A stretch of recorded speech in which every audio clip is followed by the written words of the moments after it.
ನಮಸ್ಕಾರ. ಬುಲೆಟಿನ್ ಎಕ್ಸ್‌ಪ್ರೆಸ್‌ಗೆ ಸ್ವಾಗತ. ನಾನು ಸೀನಪ್ಪ ಹೊಸದೂರ್. ರಾಜಕೀಯ ಲೋಕಸಭಾ ರಾಜಕೀಯ ಚುನಾವಣಾ ದಿನ ದಿನಕ್ಕೆ ರಂಗೇರ್ತಾನೆ ಇದೆ. ಸೊ BJP ಮತ್ತು ಕಾಂಗ್ರೆಸ್ ಎರಡೂ ಪಕ್ಷಗಳ ಕೂಡ ರಾಜಕೀಯ ಕಣದಲ್ಲಿರ್ತಕ್ಕಂಥ ರಾಜಕಾರಣಿಗಳು ಈ ಪಕ್ಷದಿಂದ ಆ ಪಕ್ಷಕ್ಕೆ, ಆ ಪಕ್ಷದಿಂದ ಈ ಪಕ್ಷಕ್ಕೆ ಜಿಗಿತನ ಇದ್ದಾರೆ. ಸೊ ಈಗ ನಾನು ಮಾತಾಡ್ತಾ ಇರೋದು ಚಾಮರಾಜನಗರ ಲೋಕಸಭಾ ಕ್ಷೇತ್ರ ಸಂಬಂಧಪಟ್ಟಂಗೆ. ಇದು ಪ್ರತಿಷ್ಠಿತ ಒಂದು ಲೋಕಸಭಾ ಕ್ಷೇತ್ರ. ಯಾಕಂದರೆ ಸಿದ್ದರಾಮಯ್ಯನವ್ರಿಗೆ ಈ ಕ್ಷೇತ್ರದಲ್ಲಿ ಒಂದು ಹಿಡಿತ ಇಟ್ಕೊಂಡಿದ್ದಾರೆ. SC ಮಹದೇವಪ್ಪನವರು ಇದ್ದಾರೆ ಮತ್ತು ಮೈಸೂರು, ಇವೆರಡೂ ಕೂಡ ಅವರಿಗೆ ಒಂದು ಹಿಡಿತ ಇಟ್ಕೊಳ್ಳಿಕ್ಕೆ ಸಿದ್ದರಾಮಯ್ಯನವರು ನಾನಾ ಕಸರತ್ತು ಮಾಡ್ತಿದ್ದಾರೆ ಅಂತಲೇ ಹೇಳ್ಬೋದು. ಈಗ ಚಾಮರಾಜನಗರ ಸಂಬಂಧಪಟ್ಟಂಗೆ ಕಳೆದ ಬಾರಿ ಶ್ರೀನಿವಾಸ್ ಪ್ರಸಾದ್ ಅವರು ಗೆದ್ದಿದ್ದರು. ಶ್ರೀನಿವಾಸ್ ಪ್ರಸಾದ್ ಅವರು ಸಂಪೂರ್ಣವಾಗಿ ರಾಜಕೀಯ ಇದನ್ನು ನಿವೃತ್ತಿ ಘೋಷಣೆ ಮಾಡಿಬಿಟ್ಟು ಅವರು ರಾಜಕೀಯದಿಂದ ಹೊರಗೆ ಉಳಿದಿದ್ದಾರೆ. ಆದರೆ ಸಪೋರ್ಟ್ ಮಾತ್ರ, ಅಂದರೆ ಅವರ ಬೆಂಬಲ ಮಾತ್ರ ಕಾಂಗ್ರೆಸ್ಗೆ ಸೂಚನೆ ಮಾಡಿದ್ದಾರೆ. ಸೊ ಯಾಕಂದರೆ ಅವರು ಏಜ್ ಫ್ಯಾಕ್ಟ್ರ್ ಇದೆ, ಏಜು ಕಡಿಮೆ ಇರೋದ್ರಿಂದ ಪಾಪ ಅವರು ಓಡಾಡ್ಲಿಕ್ಕೆ ಆಗಲ್ಲ ಅಂದ್ಬಿಟ್ಟು ಅವರು ನಿವೃತ್ತಿ ಘೋಷಣೆ ಮಾಡಿದರು. ಅದಾದ ಬಳಿಕ ಅವರ ಅಳಿಯ ಧೀರಜ್ ಮತ್ತು ಅವರ ತಮ್ಮ ಮತ್ತು ಅವ್ರಿಗೆಲ್ರಿಗೂ ಅಳಿಯನಿಗೆ ಅವ್ರಿಗೆಲ್ರಿಗೂ ರಾಜಕೀಯ ನೆಲೆ ಕಾಣಲಿಕ್ಕೆ ಅಲ್ಲಿ BJPನಲ್ಲಿ ಕಸರತ್ತು ಮಾಡಿದ್ರು, ಅದು ಆಗಲಿಲ್ಲ. ಹಾಗಾಗಿ ಈಗ ಕಾಂಗ್ರೆಸ್ಗೆ ಅವರು ಬೆಂಬಲವನ್ನು ಸೂಚಿಸಲಿಕ್ಕೆ ಅವರು ಮುಂದಾಗಿರತಕ್ಕಂಥದ್ದು. ಸೊ ಈ ಹಿಂದೆ ಕೂಡ ಅವರು ಕಳೆದ ಬಾರಿ ರಾಜ್ಯದಲ್ಲಿ ಕಾಂಗ್ರೆಸ್ ಸರ್ಕಾರ ಇದ್ದಂಥ ಸಂದರ್ಭದಲ್ಲಿ ಅವರು ಮಂತ್ರಿಯಾಗಿದ್ದಂಥವ್ರು ಕೂಡ, ಯಾರು ಶ್ರೀನಿವಾಸ್ ಪ್ರಸಾದ್ ಅವರು ಕಾಂಗ್ರೆಸ್ ಪಕ್ಷದಲ್ಲಿ ಇದ್ದರು.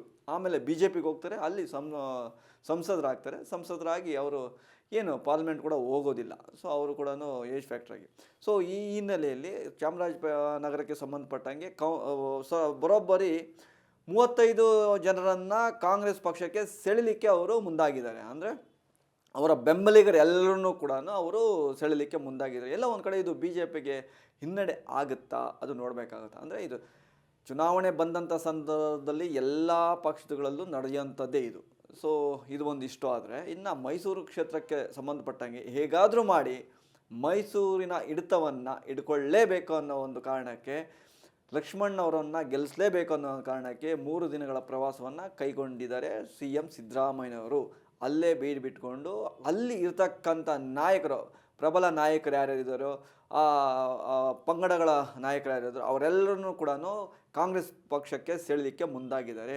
ಸೊ ರಾಜಕೀಯ ಚದುರಂಗದ ಆಟ ದಿನೇ ದಿನೇ ದಿನೇ ದಿನೇ ಅದು ಇನ್ನೂ ಜಾಸ್ತಿ ಆಗ್ತಾಯಿದೆ. ತಾರಕಕ್ಕೇರ್ತಾನೆ ಇದೆ. ನೋಡೋಣ ಮುಂದಿನ ದಿನಗಳಲ್ಲಿ ಯಾವೆಲ್ಲ ನಾಯಕರು ಕಾಂಗ್ರೆಸ್ ಸೇರ್ತಾರೆ, ಯಾವೆಲ್ಲ ನಾಯಕರು BJP ಸೇರ್ತಾರೆ. ಇದಕ್ಕೆ ಕಾಂಗ್ರೆಸ್ಗೆ ಸಂಬಂಧಪಟ್ಟಂಗೆ ಇಷ್ಟ ಆದರೆ ಇನ್ನು BJPಯವರು ಇದಕ್ಕೆ ರಣತಂತ್ರವನ್ನು ಯಾವ ರೀತಿ ಮಾಡ್ತಾರೆ, ಅದನ್ನು ಮೈಸೂರು ಅಭ್ಯರ್ಥಿನ ಗೆಲ್ಸ್ಕೊಳ್ಳಿಕ್ಕೆ ಅವ್ರು ಏನು ಮಾಡ್ತಾರೆ, ಯಾವ್ಯಾವ ರಣತಂತ್ರಗಳು ಮಾಡ್ತಾರೆ, ಯದುವೀರ್ ಅವರನ್ನು ಗೆಲ್ಸ್ಕೊಳ್ಳಿಕ್ಕೆ. ಯಾಕಂದರೆ ರಾಜಮನೆತನದ ಕುಡಿ ಅದು. ಸೊ ಅವರು ರಾಜರಾಗಿದ್ದಾರೆ, ರಾಜರನ್ನು ಗೆಲ್ಸ್ಕೊಳ್ಳೇಬೇಕು ಅನ್ನೋ ಒಂದು ಅನಿವಾರ್ಯತೆ BJP ಕೂಡ ಇರುತ್ತೆ. ಸೊ ಹಾಗಾಗಿ ಏನೆಲ್ಲ ಮಾಡ್ತಾರೆ ಅಂತ ನೋಡಬೇಕಾಗತ್ತೆ.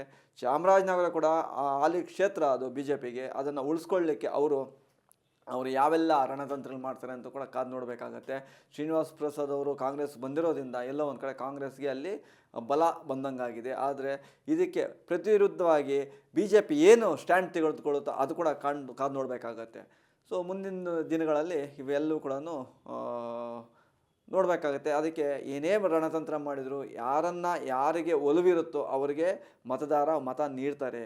ಸೊ ಮತದಾರನೇ ಇಲ್ಲಿ ಪ್ರಮುಖ ಆಗ್ತಾನೆ ಹೊರತು ರಾಜಕಾರಣಿಗಳು ಏನೇ ರಣತಂತ್ರ ಮಾಡಿದ್ರು ಕೂಡ ಇಲ್ಲಿ ಅವ್ರದ್ದೇನು ನಡೆಯೋದಿಲ್ಲ. ಆದರೆ ಮತದಾರ ಯಾವ ಒಂದು ನಿರೀಕ್ಷೆ ಇಟ್ಕೊಂಡು ಯಾರಿಗೆ ಮತ ಕೊಡ್ತಾರೆ ಅನ್ನೋದು ಮಾತ್ರ ನೋಡಬೇಕಾಗತ್ತೆ. ನೋಡ್ತಾ ಇರಿ ಬುಲೆಟಿನ್ ಎಕ್ಸ್‌ಪ್ರೆಸ್. ಸಪೋರ್ಟ್ ಮಾಡಿ, ಸಬ್ಸ್ಕ್ರೈಬ್ ಮಾಡಿ, ಶೇರ್ ಮಾಡಿ. ಸ್ವಾದಿಷ್ಟತೆಯ ಸ್ವಾದ, ತಾಜಾತನದ ಆಹ್ಲಾದ, ಉತ್ತಮ ಆರೋಗ್ಯ ಮತ್ತು ಹೆಚ್ಚಿನ ರೋಗ ನಿರೋಧಕ ಶಕ್ತಿಯ ವೃದ್ಧಿಗೆ ಈಗ ನಿಮಗೆ ಸಿಗುತ್ತಿದೆ ಉತ್ತಮ ಗುಣಮಟ್ಟದ ಪೌಷ್ಟಿಕಾಂಶ Shri Vaidik millet health mix. ಇದು ಸಿರಿಧಾನ್ಯಗಳ ಸಂಪತ್ತು.